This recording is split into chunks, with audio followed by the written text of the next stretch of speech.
and welcome back to Build Better Round 3 of our Decks Built Quickly League Finals Week 2.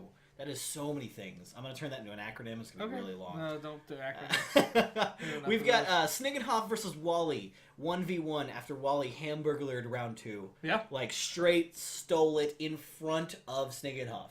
It was an incredible match. If you haven't watched it, go back and watch it. We are in round 3 with Leviathan Mother versus Perfect Organism. Interesting here is that they were both counter picks. They were each other's counter. There's a lot of interesting things about this match. They were both counter picks. One is a 5-2, one is a 2-5. So they should be trading. Except for Perfect Organism, if he gets on the offense, he's not trading. But if Mother's on the offense, they're trading, and she has 2 more wounds than him. That's a lot of wounds. 7 wounds is a lot of wounds. This game is going to be crazy. I think we're ready to go ahead and head down for the action. Yeah, might as well.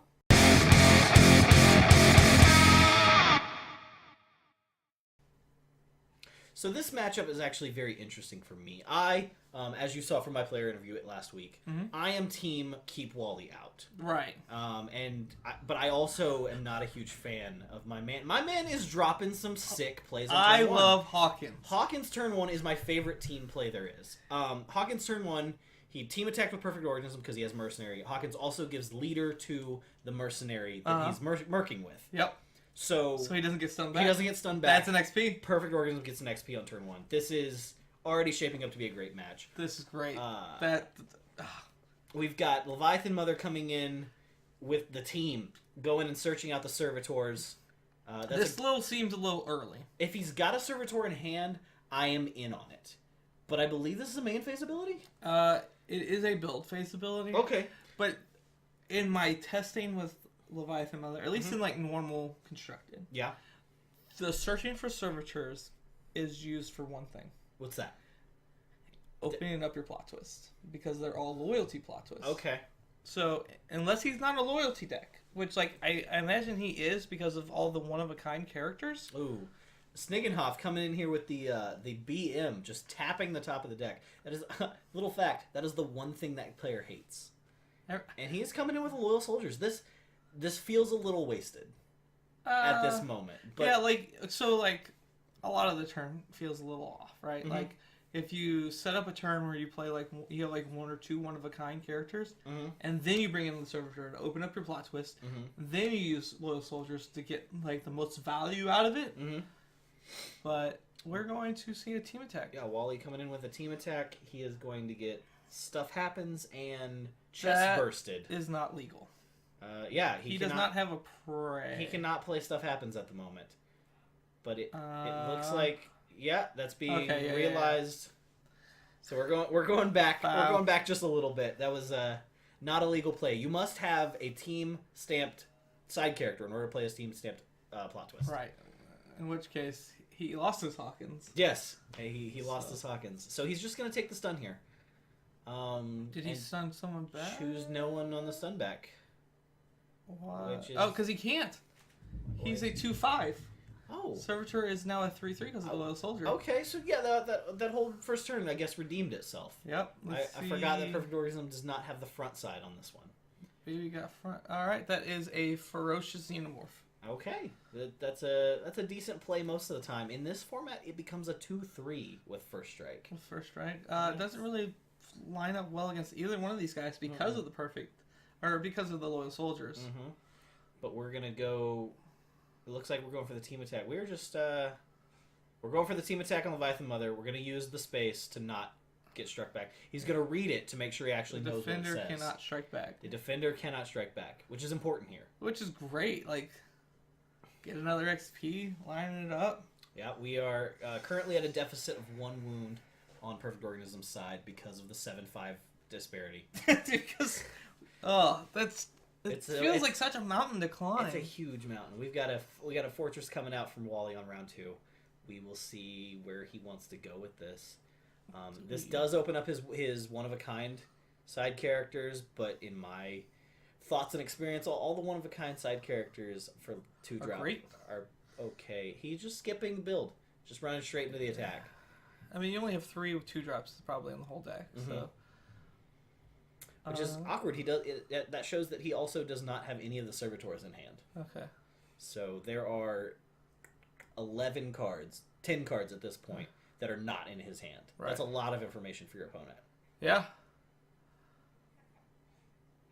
And we're just going for the trade. That's a bad attack. That's a bad attack. That's a bad attack. Yeah, given that he knew about the chest burst. He showed the chest burst. He showed the chest burst. Ran right into it, which should give him an XP. Yes, it should. I believe if you were to use the chest burst on priority on the attack, he survives the attack. Combat doesn't happen. Okay, so they got it. There you go.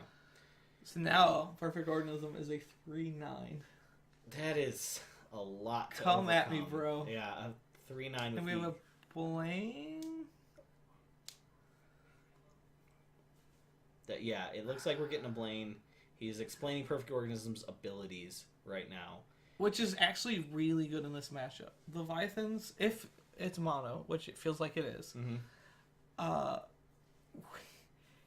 you only have 2 guys who range attack. Perfect Organism's level 2 ability is if he's getting melee attacked, he can't be struck if you pay a yellow.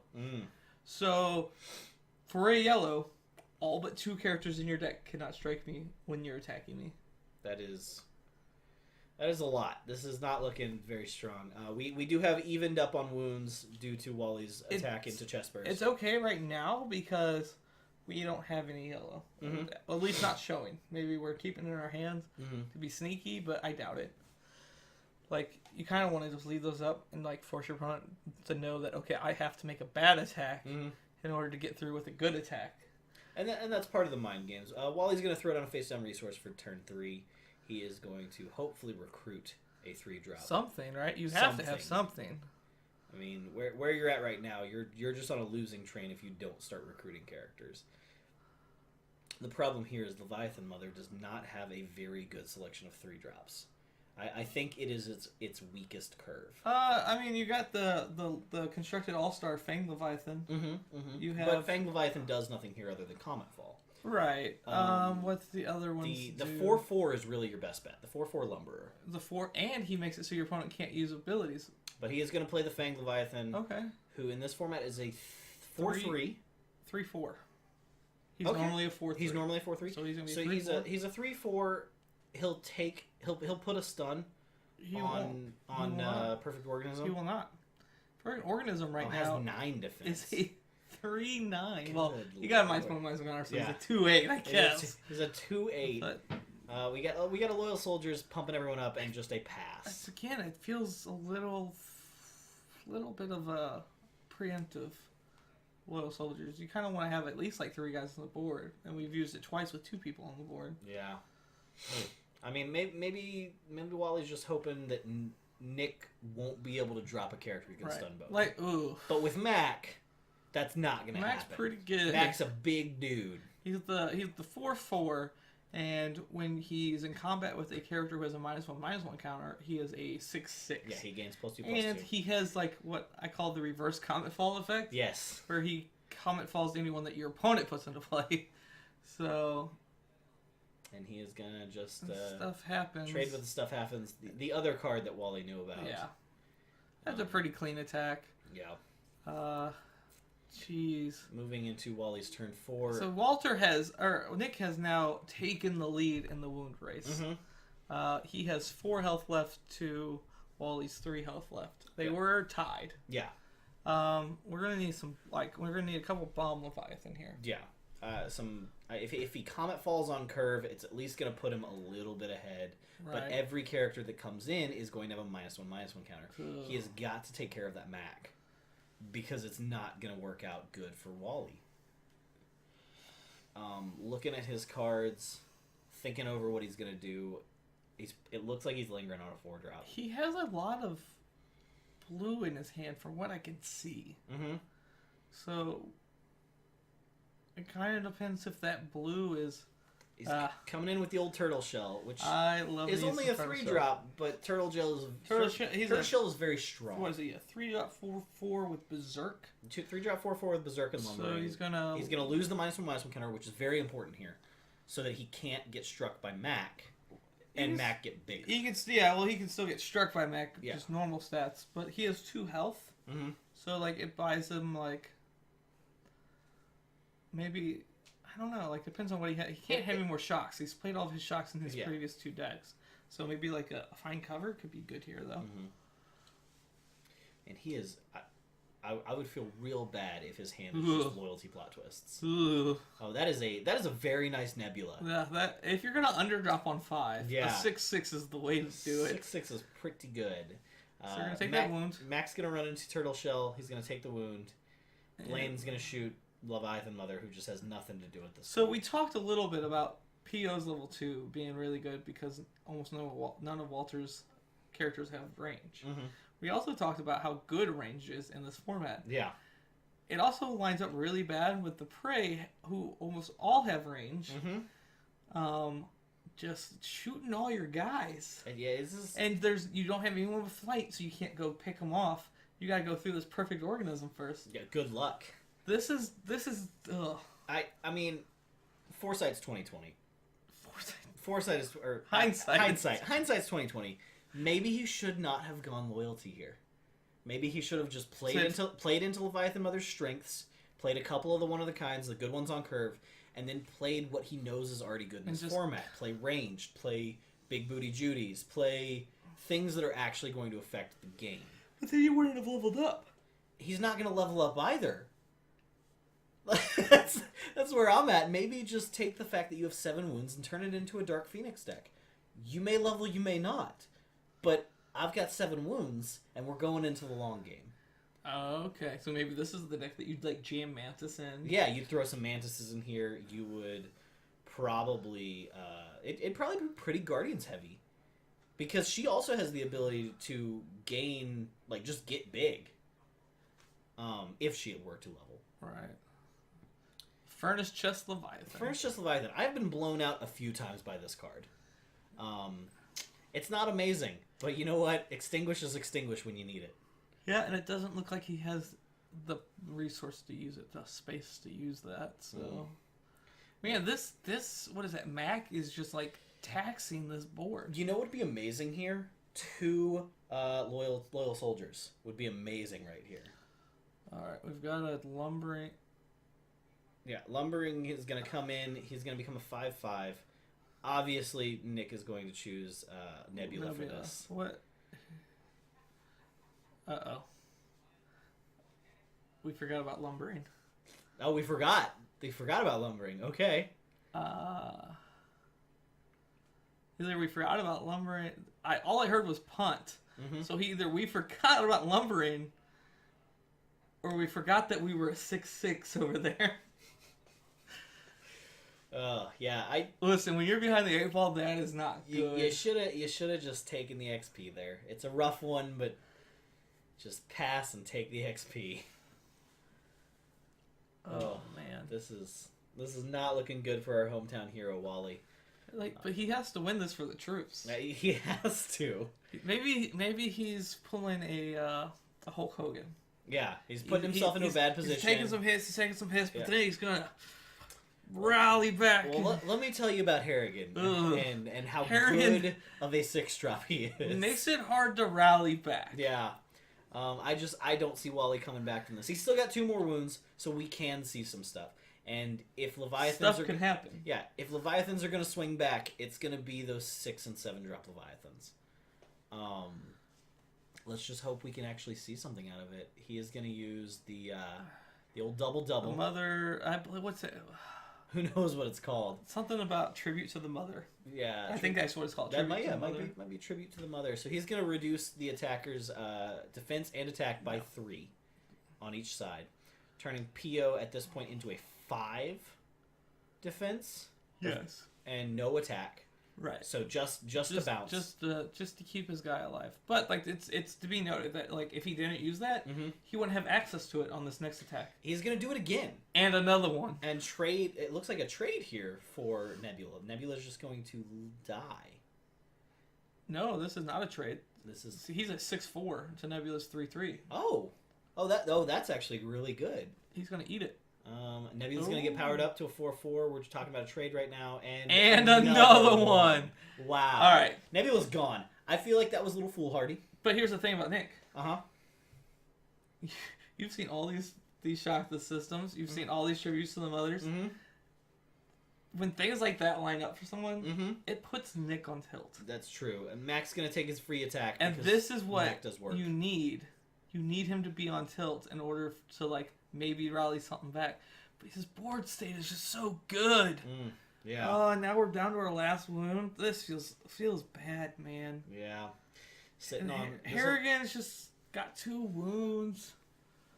This will be our 6th resource laid down, which is not feeling like a great spot for Wally. He didn't get the play here. He didn't get the XP on turn... Well, you can't get the XP on turn 1. Right. Yeah, Mother is just a real tough run. Mama. Let's see what he does. Is there a card that can save you here? It kind of depends on how you built your deck. Because they have the one location that gets rid of all the stun guys. That could come in handy, right? Because he's got a couple 2-wound guys that are, if he could like clear the board and like use that. Looks like he is playing a 3/11. The Charging Leviathan, who is a wall. I will say that he's pretty good. At this moment, he's going to come in as a 10-2 or a 2/10. Because of Mac. Because of the -1/-1 counter, which maybe we forgot. We missed the trigger. We just missed the trigger. Oh, we might have a game. We might. Wally over there getting his 3 XP. That feels like bad include in this deck. It still has the ability to pay a green and not be stunned, but I believe that's only on the attack. Only on the attack, right? I mean, but here's the thing. It is a wall. Yeah, it does create a wall. And like, if your opponent doesn't have any flight guys, like, oh god. What is that? That is the queen. That is the queen. An 8/8. Good night, man. He missed one. He didn't play anything on turn 1. No, I'm sorry, on turn 2. The only other drop he missed. Harrigan's going to come in with Stuff Happens, which is going to remove any and all keywords. And yeah, he's just going to sit there and just take an attack. He's got nothing more. This is the end of Leviathan Mother. There is no a little salt coming from our hometown hero. A swift kick to the deck. Swift kick to the deck, which of course is a DQ. Yeah, of course. Because you can't strike someone in the deck. Yeah, it's rude. It's unsportsmanlike. Yeah, which I'm really surprised coming from the real American hero Wally. Yeah, he probably just got a little turned, a little tilted. I understand. I've been there. So, well, we are going to get our own Bridges Malone to go down and have an interview with the winner of week 2. Winner of week 2, Snigenhoff.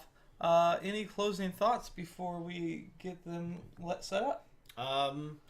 Those were some great games. I am interested to see what happens next week. We had 2 games that came down to 1 wound. 1 wound, yeah.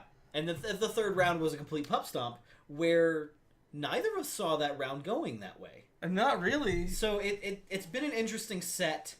I'm interested to see where this goes. I'm both torn.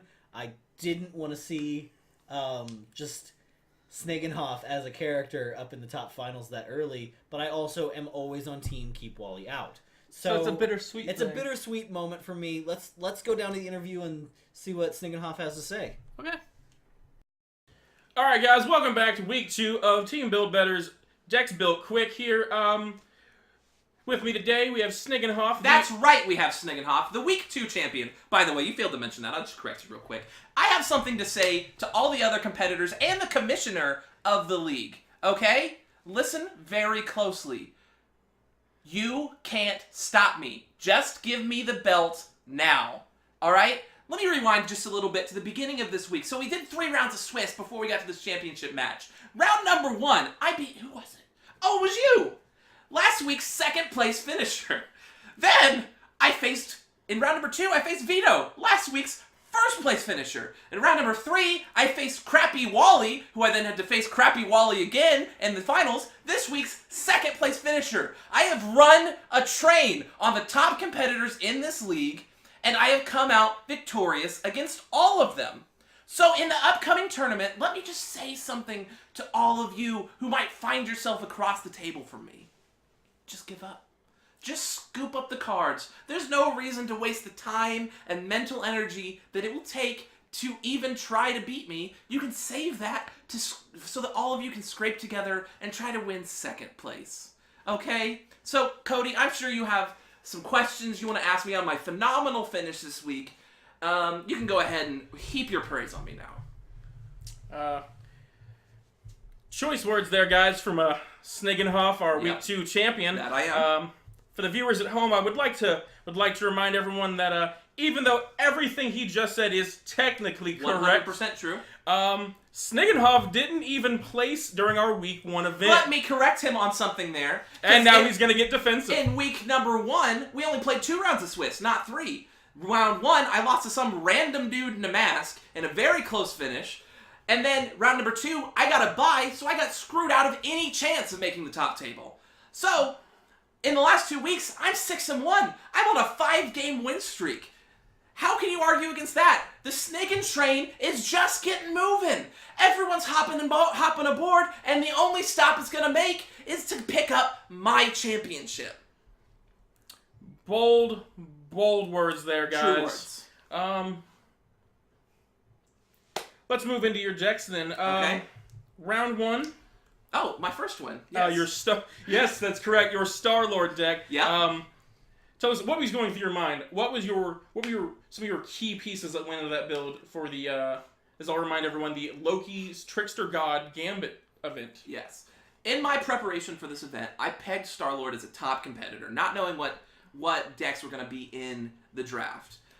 So when it was flipped over and Star-Lord was available, that was who I targeted for my first round pick. That is who I got with my first round pick. And I built a pretty standard Star-Lord deck. A few extra spice in there, but I was trying to keep it solid, keep it simple, and won the game.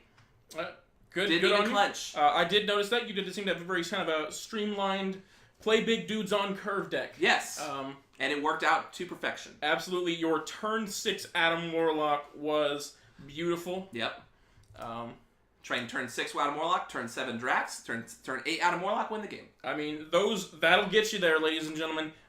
Let's move on to your unfortunate loss. I'm still mad about this one. I am still mad about this. I had 4. You wouldn't like her when she's angry in the deck. Didn't see a single one. I had 4 Killer Voice in the deck. Didn't see a single one. Wally had his two Shock to the Systems, his favorite card in the whole freaking game, split up between his Professor X deck and his Black Bolt deck. He saw all 4 of them, and that was the reason I lost the game. If he had not had that Shock to the System at the very end, I would have won the game. Interesting choice of words there. It seems like a lot of excuses coming out of a man who still, just talks so much smack. Still won the championship. Beat you in round 1. You might have won the battle, but you've not yet won the war, Snigenhoff. That's because my competitors don't know what's good for them yet. Yeah, well, maybe they don't, but I think there's a few people in this league who might have some choice words to come back on. I'm not sure they do. All right. In addition to being the best player and the best builder in the league, I think it's quite obvious. I'm the best talker in the league. So, I'm not sure they have choice words to come back at me. Well, unfortunately, it's their cards, not their words, that will win them this. Let's move into your deck number 3, the Perfect Organism. Who was praise on the Perfect Organism? I will go ahead and make it rain on TPO, because, ladies and gentlemen, there is not a bad thing I can say about that match. This was literally the perfect deck to the Perfect Organism. Mama laid down and took it. Hard, fast, and on turn 7. I don't think you could have said that any better. And you know what? I think it's good we just end the interview right there. Thank you so much, Cody. Get on it, Snigenhoff. Well, I'm not sure what just that went a little off the rails. Okay, so a couple. That was our week 2 champion. Yeah. Snigenhoff talking some mad crap, coming out real hard, strong out the gates. Yeah. With that, did he see round 1? Because I feel like he didn't. It was not nearly as clean as he had mentioned it. Number 2, He is not the best talker in the league because I am here, VS McGillicuddy, to issue a challenge as your Week 1 winner. I will bring you down, Snigenhoff. Well, that mountain that you have put yourself upon, your own Mount Olympus. Get ready to see it crumble under the strength of the Titan that is VS McGillicuddy. Because I stand up here for all the people. I am the people's champion. I will bring you down. But I'm sorry for that. That was a little intense. I should save it for the promo. We'll see you guys next week.